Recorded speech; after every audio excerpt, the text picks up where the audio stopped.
Pero bueno, a lo que vinimos porque vamos a hablar de ese dolor que nos aqueja a muchísimas mujeres en el bajo vientre, que puede ser un abanico de posibilidades lo que lo provoque. Así que hoy vamos a hablar con el doctor José Alonso Acuña, él es médico internista, y vamos a profundizar en este tema y por supuesto invitarlas a ustedes para que evacúen también todas sus dudas al respecto. Doctor, muy buenos días. Buenos días, muchas gracias por la invitación. Quizás, yo sé que son muchas las posibilidades, pero quizá hablemos, ¿verdad?, de las más importantes que provocan este tipo de molestia, doctor. Correcto. El dolor pélvico realmente es parte de la pelvis, es parte del abdomen y como tal tiene muchas causas, sobre todo que hay que considerar que hay muchos órganos y vísceras que pueden verse afectados. Entonces podemos tener parte del intestino, tanto el intestino delgado como el intestino grueso pueden generar dolor.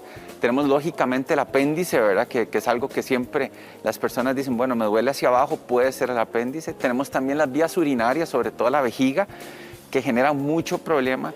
Y a esto hay que sumarle que en mujeres tenemos todo lo que es el aparato del sistema reproductor femenino, entonces podemos tener problemas de dolor que se deriven del útero, de las trompas, de los ovarios, ¿verdad? Y finalmente también tenemos otras estructuras que pueden dar dolores referidos hacia esa zona o eventualmente inclusive la pared del abdomen puede generar dolor. Entonces muscular podemos tener dolor, inclusive podríamos tener dolor de la parte más superficial de la piel, por ejemplo como un herpes zóster. Entonces tenemos que tener en consideración que realmente dolores pélvicos en esta parte inferior del abdomen tienen muchísimas causas y dependiendo un poco de lo que el paciente presente, así el médico va a irlo dirigiendo. Ahora, ¿qué tan complicado es el diagnóstico en este caso, doctor? Bueno, el diagnóstico es complejo, a veces sencillo también, pero en la mayoría de los casos es como lo que nosotros llamamos en medicina una caja de Pandora. Puede ser de todo, ¿verdad? Entonces tenemos condiciones muy benignas que el paciente ha tenido crónicamente y recurre, entonces ya nos da una pista, ¿verdad? Por ejemplo, nos dice, bueno, yo he tenido siempre dolor abdominal en la zona central, me distiendo, me da diarrea o me da constipación, entonces ya uno sabe que probablemente vamos como hacia un intestino irritable. Pero eventualmente podría tener síntomas diferentes, menos claros, como fiebre, por ejemplo, como diarrea intermitente o solo el dolor, y eso complica mucho el diagnóstico. Entonces ahí la exploración física, lo que el médico encuentre en su examen físico, lógicamente va a orientar. Por otro lado, hay cosas que sí son como más fácilmente detectables y que el paciente rápidamente relaciona. Por ejemplo, molestias urinarias, ¿verdad? Que rápidamente lo relaciona. Sí, exacto. ¿Cuándo podría, digamos, el médico sospechar, verdad, que puede deberse a una infección urinaria, por ejemplo, o que puede deberse del otro lado de la moneda a una colitis? Sí. Bueno, la infección urinaria casi siempre tenemos algunos síntomas puntuales que nos ayudan para poder decir es una infección urinaria. Por ejemplo, el paciente aqueja disuria, o sea, tiene ardor para orinar. Queja una cuestión que se llama poliacuria, es que tiene que ir a orinar frecuentemente y con disconfort, ¿verdad? Siente que no vacía la vejiga, eso se llama tenesmo vesical, siente que tiene que ir volver a vaciar la vejiga y lógicamente puede notar cambios en la orina per se, puede notar que la orina está turbia o que tiene un olor diferente, ¿verdad? Si ya presenta fiebre, usualmente estamos hablando que ya es una infección más complicada. Y las infecciones urinarias en un inicio rara vez presentan fiebres elevadas. Si ya estamos teniendo fiebre, ataque al estado general, probablemente ya estamos hablando de una pielonefritis, que eso es la infección de la parte alta del sistema urinario, ya del riñón propiamente. Y ahí sí, ya cambia muchísimo el abordaje y estos pacientes usualmente requieren antibióticos, hospitalización, etc. Intestino irritable es un poco más complejo porque a veces los síntomas no son tan claros, aunque la mayoría de los pacientes van a tener cosas que nos orientan. Distensión, la mayoría de las personas dicen me siento como inflado, como si me hubieran puesto, ¿verdad?, un inflador y que dé atención. Otros también van a tener cambios frecuentemente de hábitos intestinales, dicen, no necesariamente es diarrea, pero voy con más frecuencia al baño. O las heces cambiaron un poco su textura, ya no son tan sólidas, son un poquito semisólidas, pastosas. A veces sí ya abierta diarrea, o a veces cambian y giran hacia lo que es el colon espástico, ¿verdad?, que es una forma de intestino irritable, en donde más bien lo que generan es una constipación. Entonces el paciente pasa con estreñimiento varios días y lo ha notado. Entonces eso nos puede orientar un poco como a intestino irritable. Doctor, para seguir orientando a nuestros amigos allá en casa, vámonos para aquí, para la pantalla, para ilustrar mejor quizá todo lo que se refiere a dónde aparece el dolor, ¿verdad? Y qué síntomas puede acompañar cualquier dolencia. Correcto. Bueno, tal vez la mayoría de lo que estamos hablando hace alusión a la zona inferior del abdomen, ¿verdad? Esta zona más superior usualmente lo que nos orienta es a patología gástrica propiamente o de vías biliares, pero aquí cuando el dolor es periumbilical, ¿verdad? Entonces es donde empezamos a pensar más como alrededor del ombligo, un poco más en intestino irritable, acompañado con estos otros síntomas. Casi siempre el dolor de vías urinarias va a ser un poco más inferior en lo que llamamos hipogastrio, en la zona inferior. Ok, en la zona de baja, digamos. Correcto. Y ahí también es importante diferenciar que ahí en la mujer está también lo que es todo lo que es el útero, trompas y ovarios, entonces puede darnos en esta zona del hipogastrio molestias. También ahí tenemos el recto, entonces también podemos tener algunas patologías del recto, pueden dar dolor en esta zona del hipogastrio. Y también tenemos que tener ahí en consideración que en algunos hombres pueden generar dolor referido por la próstata. Entonces, problemas de próstata casi siempre va más hacia la parte, digamos, perianal, más inferior. Pero esa parte perineal puede dar eventualmente también una irradiación hacia la zona inferior del abdomen. Ahora, doctor, ¿cómo diferenciar, por ejemplo, un dolor muscular, verdad? Recordemos que nosotras y los caballeros, pero padecemos mucho dolor de espalda baja y diferenciarlo a lo mejor de algo que esté sucediendo con nuestros riñones, por ejemplo. Es una excelente pregunta, ¿verdad? En esta zona de la espalda, nosotros tenemos aquí un músculo.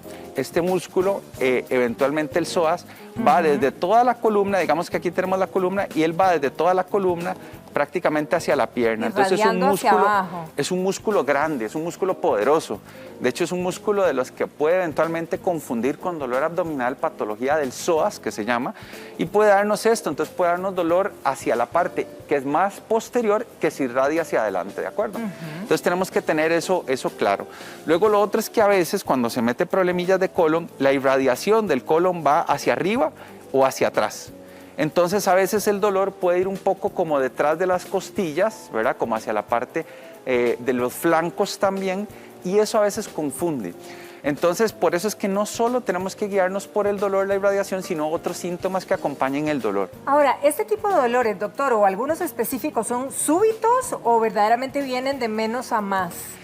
Algunos dolores son de aparición muy súbita, ¿verdad? Sobre todo algunas cuestiones, digamos, que no son tan frecuentes de la parte vascular y algunas cuestiones de la parte gastrointestinal propiamente dicha, ¿verdad? Pueden ser muy rápidos, en horas, ¿verdad? Pero lo general es que el dolor, cuando es una condición, por ejemplo, como vamos a poner el ejemplo, una apendicitis, va a empezar a ser periumbilical. Vamos a cambiar aquí un segundito para una nueva. Empezamos aquí, digamos, alrededor del ombligo, y el dolor, muchas veces el paciente dice que es como alrededor de todo el ombligo, pero conforme va pasando el tiempo se va localizando. Entonces casi siempre ya luego aquí se localiza la fosa ilíaca y ya sabemos que es apendicitis. Entonces el tiempo nos va diciendo un poco qué es. Igual que la infección urinaria, a veces los síntomas no son tan claros y conforme avanza ya el paciente va teniendo el dolor en la zona más inferior. Entonces el tiempo, la temporalidad es importantísima, es la que nos dice un poco qué es. La mayoría de las patologías benignas son muy lentas en su evolución y son recurrentes, o sea, aparecen y desaparecen. Es que es cierto, porque hay gente en este momento comentándonos que, por ejemplo, ¿verdad?, le aparecen dolores, ¿verdad?, empieza a padecer dolores aquí en el bajo vientre o incluso en la espalda baja, y van irradiando y empiezan a doler, por ejemplo, en la ingle, y uno dice, bueno, ¿cuál es la relación, verdad? Claro. ¿Hacia dónde está apuntando este dolor? Ahí tenemos que tener también en cuenta, por eso les decía que el diagnóstico diferencial es súper amplio, tenemos que tener en cuenta, por ejemplo, las hernias inguinales. Las hernias inguinales pueden dar ese dolor que inicia en abdomen, en la parte baja, y luego se irradia ya propiamente hacia la ingle. Y entonces también tenemos que ver si hay abultamientos, tenemos que ver si el dolor se va localizando más.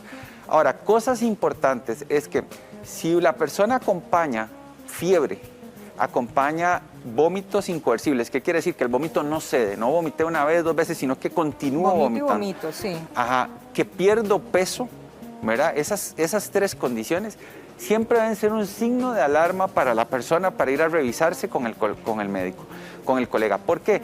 Porque esto puede estar ocultando una patología de más severidad. Entiéndase como cáncer, entiéndase como algunas condiciones infecciosas de cuidado que pueden progresar y requieran cirugía, ¿verdad? Entonces hay cosas que tenemos que ver. Aparte, lógicamente también en mujer tenemos que ver si hay irregularidades menstruales o sangrados anormales, porque entonces también correlaciona con algunas otras cosas que el ginecólogo debe evaluar. Ahora, en el caso de los riñones, ¿qué otros síntomas pudieran acompañar como para detectar que eventualmente son riñones? Sí, casi siempre las infecciones de tracto urinario, algunos pacientes tienen el dolor aquí en la zona más inferior y pasa desapercibido, y luego conforme pasa el tiempo, digámoslo así, vamos a dibujar atrás los riñones, vamos a ponernos aquí, tenemos esto, aquí los riñoncitos, y digamos que la vejiga, esto viéndolo, vienen conectados, ¿verdad? Entonces, cuando la infección pasa de la vejiga hacia los riñones, ya usualmente el paciente ya no va a tener solo dolor en la zona del hipogastrio, en la zona del inferior del abdomen, sino que ya va a tener un dolor hacia los flancos. De hecho, cuando el médico percute la espalda del paciente, el paciente usualmente tiene un dolor exquisito, le duele mucho. Y lógicamente se acompaña de fiebre, de mucho ataque al estado general y a veces de náusea y vómitos. El paciente también pierde el apetito, empieza a verse diferente. Muchas veces es evidente que el paciente está claramente infectado y mal, ¿verdad? Porque una infección a nivel de los riñones puede ser muy grave, puede comprometer inclusive hasta la vida de algunos pacientes. Entonces, lógicamente, con estas otras cosas ya sabemos que el dolor viene por ahí. Es muy frecuente que los pacientes digan, me duele aquí, tienen que ser los riñones. La mayoría de los dolores a nivel lumbar no son renales. Qué importante es. Eso es muy importante. Son de patología lumbar, muscular o de la columna, y no de patología intraabdominal, o sea, no de cosas que están dentro del abdomen o de los riñones. Ahora, justamente doña Ana nos está consultando en este momento y ella nos dice que cómo diferenciar precisamente esas molestias o ese padecimiento de riñones con el sistema reproductivo nuestro. Ajá. En esto, como les digo, muchas veces es importante ver qué más acompaña. Si hay ardor para orinar, molestias para orinar, cambio en la orina, orienta muchísimo más a que es una infección urinaria. Por el contrario, si estamos viendo alguna irregularidad en la parte menstrual, sangrados anormales, algún tipo de molestia que se irradia o que es cíclica con el mes, ¿verdad? O sea, que aparece casi siempre al mismo momento del mes, podríamos pensar que se trata de algo más ginecológico. Lógicamente, siempre es bueno que haya chequeos en la parte preventiva, y esa parte preventiva de la salud reproductiva femenina es básica. O sea, no es conveniente que una mujer pase años, a veces como nos ha pasado décadas, toda la vida, sin un chequeo ginecológico, ¿verdad? Esto es importantísimo. Y luego lo otro es que, lógicamente, los problemas urinarios tienen dos caminos: o resuelven espontáneamente, que puede pasar, que a veces las infecciones menores resuelven espontáneamente, o empeoran. Mientras que el problema ginecológico con el tiempo puede persistir. Entonces, como les decía, la temporalidad, cómo se comporta a través del tiempo, nos da información y nos puede dar un poquito de pistas.